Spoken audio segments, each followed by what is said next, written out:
Doctor ইউনূসের পরিকল্পনায় বর্ষসেরা বাংলাদেশ কিভাবে, চলুন জানি নো দাইসেলফ 360-তে।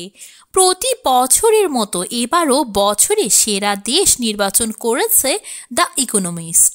2024 সালের বর্ষসেরা দেশ হিসেবে এবার বাংলাদেশের নাম ঘোষণা করেছে আন্তর্জাতিক এই গণমাধ্যম। 19 ডিসেম্বর দ্য ইকোনমিস্টের প্রকাশিত প্রতিবেদন থেকে এই কথা জানা যায়।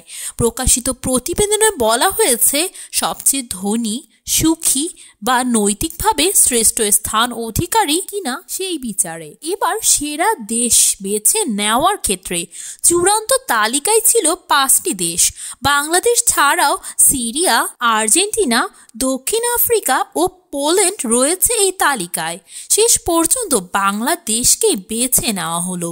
বাংলাদেশ সম্পর্কে বলা হয়েছে, আমাদের এবারের বিজয়ী বাংলাদেশ, যারা এক স্বৈর শাসককে উৎখাত করেছে। আগস্টে ছাত্রদের নেতৃত্বে রাজপথে আন্দোলনের মাধ্যমে শেখ হাসিনাকে ক্ষমতাচ্যুত করা হয়, যিনি 17.5 কোটি জনসংখ্যার দেশটি 15 বছর ধরে শাসন করেছিলেন। দেশের স্বাধীনতার নায়কের এক কন্যা হিসেবে তিনি একসময় অর্থনৈতিক প্রবৃদ্ধির নেতৃত্ব দিয়েছিলেন, কিন্তু পরবর্তীতে তিনি দমন শুরু করেন, নির্বাচনে কারচুপি করেন, বিরোধীদের কারাগারে পাঠান এবং নিরাপত্তা বাহিনীকে আন্দোলনকারীদের উপর গুলি চালানোর নির্দেশ দেন। তার শাসনামলে বিশাল অঙ্কের অর্থ আত্মসাৎ করা হয়। প্রতিবেদনে বলা হয়, বাংলাদেশে ক্ষমতার পালা বদলের সময় প্রতিশোধমূলক সহিংসতার ইতিহাস রয়েছে। প্রধান বিরোধী দল বিএনপি দুর্নীতিগ্রস্ত, ইসলামী চরমপন্থাও একটি হুমকি, তবে এখন পর্যন্ত তাদের পরিবর্তন আশাব্যঞ্জক। শান্তিতে নোবেল পুরস্কার জয়ী মোহাম্মদ ইউনূসের নেতৃত্বে সেখানে রয়েছে একটি অস্থায়ী সরকার, যা ছাত্র, সেনাবাহিনী, ব্যবসায়ী ও নাগরিক সমাজের সমর্থন পেয়েছে।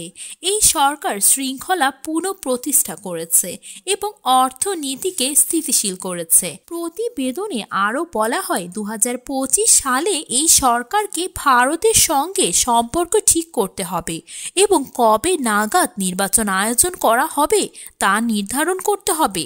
এর আগে নিশ্চিত করতে হবে যে দেশটির আদালত নিরপেক্ষভাবে চলছে এবং বিরোধী দলগুলো সংগঠিত হওয়ার সময় দেওয়া হয়েছে। এর কোনোটিও সহজ হবে না, তবে একজন স্বৈর শাসককে ক্ষমতাচ্যুত করা এবং আরও উদার সরকার গঠনের পথে অগ্রসর হওয়ার জন্য আমাদের এ বছরের সেরা দেশ বাংলাদেশ।